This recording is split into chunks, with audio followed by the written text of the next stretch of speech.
With football stadiums looking to reopen in May, our very own Edwin Richardson catches up with some fans to gauge their feelings before the long-awaited return. Boris Johnson announced the return of football fans into grounds next month. I'm here in the Isle of Man to catch the thoughts of these fans and see what they think of all this. Let's hit it.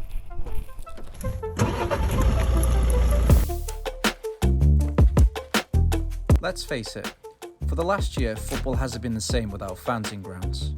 The closure of pubs also meant fans are unable to socialise amongst each other during the big games. So what did the fans make of all this?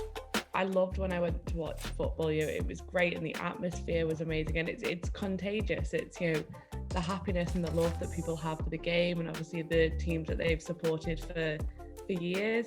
And what about for you to be able to watch the games in pubs as well? It makes such a big difference, doesn't it? I mean, this lockdown's taken its toll on everyone. For your mental health even, it's so important just to be able to go out and socialise and do those things that you have in common with people. Yeah, I mean, I love it. I go out quite a bit to watch the football, and it's great fun again because you're surrounded by the excitement of it. With lockdown, do you think it's been difficult for fans to be able to get the same experience? Yeah, I think so.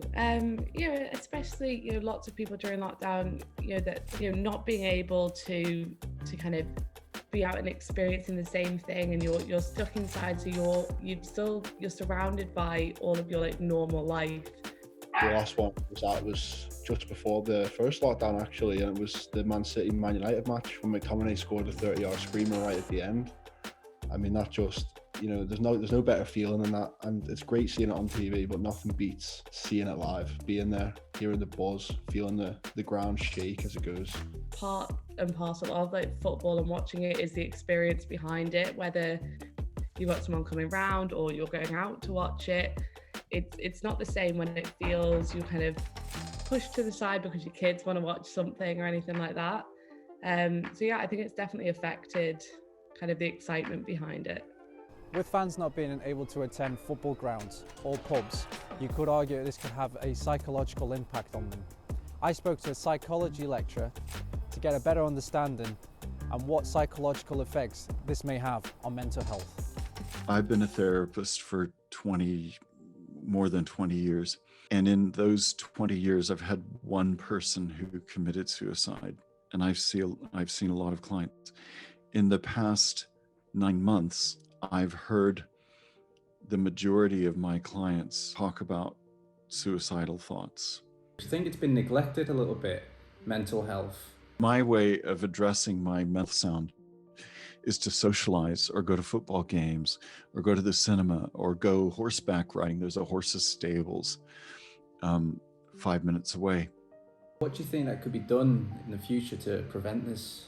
I think that the pandemic shone a light on how we've deprioritized mental health care in the UK, maybe, and in other countries where you have to, pay for it. I mean, at least in the UK, you have access to it through the NHS, but the waiting lists are big and so on.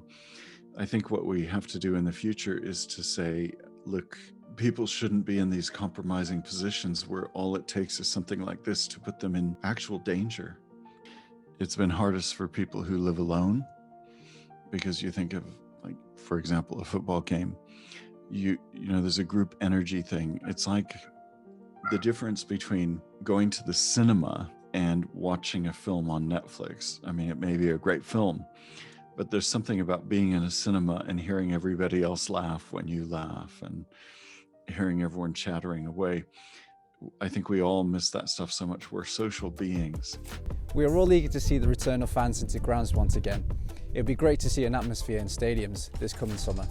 Edwin Richardson, back to you guys.